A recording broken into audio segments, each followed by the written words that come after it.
You have a ship. One plank breaks. You replace it. Then another. Replace that.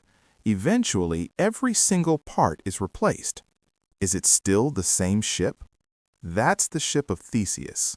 This idea comes from ancient Greece. It's linked to Theseus, whose ship was preserved by replacing parts over time. Later, Plutarch wrote about it and asked, if everything is replaced, is it still the same thing?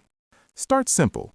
Replace one part, same object. Replace 10 parts, still the same. Replace everything, now it's unclear. There is no exact moment where it stops being the original. So what actually defines identity? Now take all the old parts you removed and use them to rebuild the original ship. Now there are two ships, one made through continuous replacement and one made from the original parts. Which one is the real ship? Continuity theory says if something continues over time without interruption, it stays the same, so the repaired ship is the real one.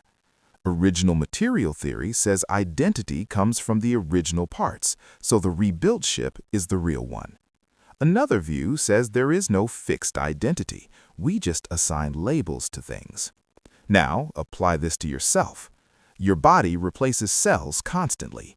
Over time, most of your physical matter changes, but you still consider yourself the same person. Your body changes, your thoughts change, your personality changes, yet you still say, I am me. So what defines you? Now extend this further. If you copy a mind perfectly, is it still the same person or just a duplicate? If the original disappears, did the person survive or were they replaced? Thomas Hobbes pushed this idea further. He described both ships existing at the same time, the repaired one and the rebuilt original. Now you can't avoid the question. You have to choose. The Ship of Theseus asks one thing. What makes something the same over time? Its parts, its structure, or its continuity? There is no single answer, only different ways to define identity. And once you think about it, it applies to everything.